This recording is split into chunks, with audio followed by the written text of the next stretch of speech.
So on our drive papunta sa Yukon, no, we're gonna pass by this place called Stone Mountain Provincial Park.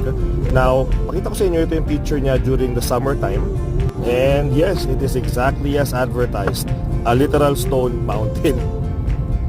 Now, since I am driving through in the winter time, ito naman yung itsura niya ngayong winter.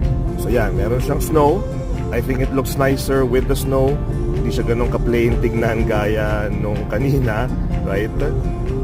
Now, during the spring and sometimes early fall, makaka-encounter ka ng several different kinds of animals sa daan. So for example, nakita ko dito ng 3 caribou. So ayan sila. Nakita yun ako ng herd ng reindeer and nakakita ko ng mga kambing or mountain goats, as you can see there. However, ngayong winter time na, it's -26 right now, you're not going to see a lot, if any at all, ng mga animals. No? Now, in my opinion,